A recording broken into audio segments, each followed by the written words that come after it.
dad badan ayaa waxay dhaheen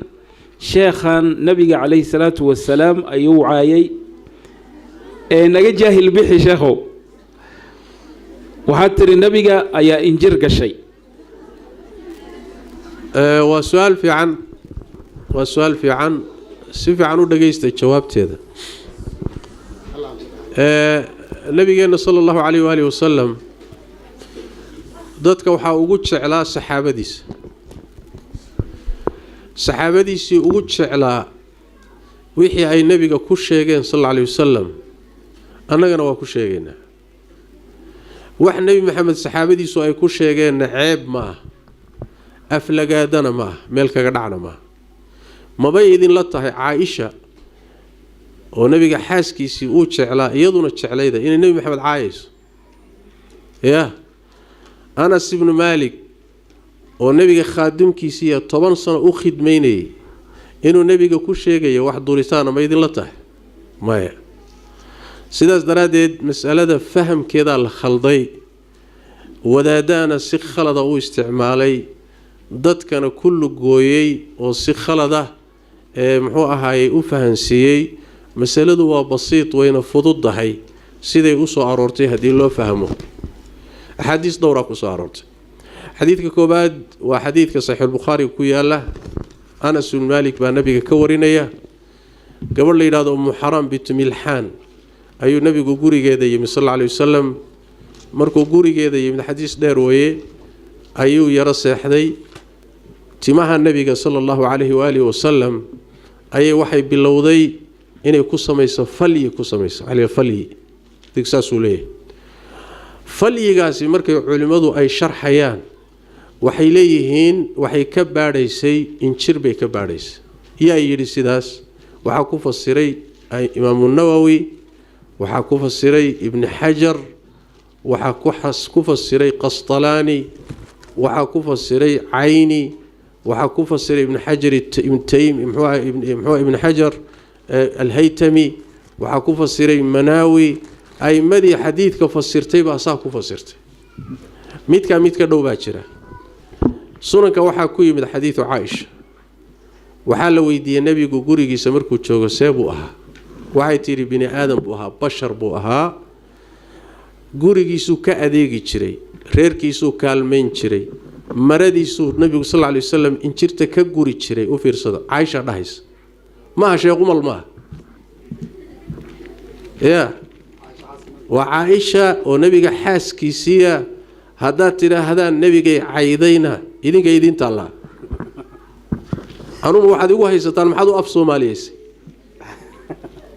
ما حد أف صومالي وقول فسرت ما يقول هاي ستان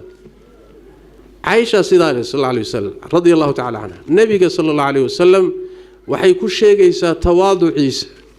هي سيدو هو سوق ديجي تشري هي سيدو بني آدم وأها هي نولشو كن نولا بشرع عيسى وحا انت دير يدنس ابو داود كويمد زينب بنت جحش ويسينا حاسكي النبي صلى الله عليه وسلم يا يدنا سيدو كلا نبي كسميني صلى الله عليه وسلم ويدو هوشا هيس وليبا دمر انتي سو دل استاغين و كدول شيكايستين اي دمركي فيريسay ku mashquush markaasuu nabigu ku yiri mashquulka dadkan kada muxuu ahay afka ka hadalo shaqada wad buu nabigu ku yiri sallallahu alayhi wasallam hawshaqmo wad iska daa muxuu ahay dadkan kada ku mashquulayso iyadana abu daawud ku yaala intaas oo dhan ka imaad waxa jira xadiis sugan oo Abu Sa'id al-Khudri laga wariyay oo laga wariyay Umar ibn Khattab oo saxaabo kale laga wariyay oo sheegaya nabiye hore oo dhintay ilaahay inuu ku ibtileeyay injirta oo injirlaysay nasallallahu fiirsada nabi maxamed baa wuxuu leeyahay anbiyo hore tagtay oo nabiga ka horeeyay ayaa ilaahay intuu injir ku ibtileeyay oo ku imtixaanay oo ay gashay bay laysay nabiyadii wa hadith nabi sallallahu alayhi wasallam marka hadaad nabi maxamed i'tiraadaysaan iyo hadaad Aisha duraysaan iyo hadaad Zaynab binti Jahsh duraysaan iyo hadaad Anas duraysaan idinta Allah hadaad aniga igu haysataan maxaad u Soomaaliyeysayna de Soomaaliya waa war kale diinta dhawaan Soomaaliyeeya soo saas ma طيب waxa iimaanaysa marka kadib nabiga sallallahu alayhi wasallam iyo anbiyada in arinta lagu sheegaa ceeb miya maya jawaabtu waa maya inaga u qaadanay inay aflagaado iyo cay iyo meel kaga dhac tahay laakiin maaha waxayna u hayn baan idin sheegayaa in jirtu nebiyada jirkooda kama dhalanin kumana dhalanin maxaa yeelay inta badan meel wasakhay ka dhalataa iyaga kumana dhalanin kamana dhalanin laakiin meel injir leh dhul injir leh haddaad joogto oo dadkii ay ku jirto oo la nooshahay intay ka soo tagtay maradaada geli oo intay ka soo tagtay jirkaaga geli oo waa cayayaan dadka qaniina oo waa sida kaneecadoo kale oo waa sida jirac oo kale waa wax bini aadamkii cuno dhiiggiisa qaniina waay sidaasoo kale markay tahay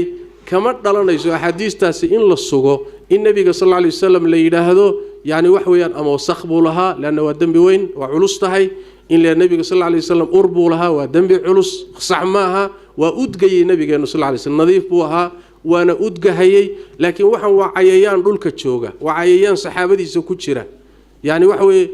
iyadoo xaj lagu jiro xaj socdo ayaa saxaabada qaar kamida intay gashay bay jirkooda iyo timahooda iyo kulli ay ka daadatay oo uu khatar galay oo nabiga iyo rasuulka ilaahay maxaan sameeyaa timaa xiir baa lagu isagoo xarman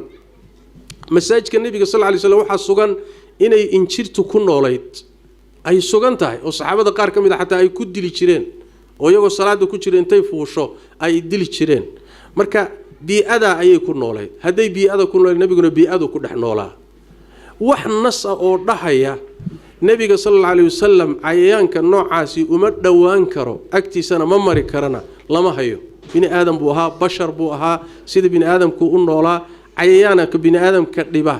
nabiyadoo dhan bay dhibi jireen sidaas waay ceebna ma aha aflagaadana ma aha meel kaga dhacna ma aha haday tahayna saxaabadu kuma tilmaameen ayaga nabiga inaga jeclaa mayna ku sifeeyeen way ka ilaalin lahaayeen culimadu mayna ku fasireen haday meel kaga dhac tahay laakiin inaga si khalad u qaadanay faham khaldan baa laga bixiyay wadaada si khalad u isticmaalay oo malaha isiri muxuu ahaayay wadaada kale ishayaan kaga takhalusa oo uga faa'iideysta masaladu halkaas ay martay ama asal ahaan marka la yiraahdo ahadiistaas ay leedahay culimadaas faraha badan iyo qeyrkood baana fasiray anaguna wixii saxaabada ka sugan culimaduna mareen u baan maraynaa حتى هذه أمد أردن أي دين عكلا مرت أو قيل كعدو أو لو وذا أريو أو لو وذا دجالمو وحي كتبتك يا الله وراعينا وحي الصحابة النبي كسوجان الرسول كنا كسوجان صلى الله عليه وسلم وراعينا هل كاسانا كدين دجانينا مرنا بنا معها وح النبي محمد صلى الله عليه وسلم عيبك لأن الروحي النبي عيبية أما النبي الضرة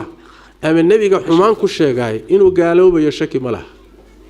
أو الدين تكبحي ولا يسلو قولي لكن مدني معها ملك قدع معها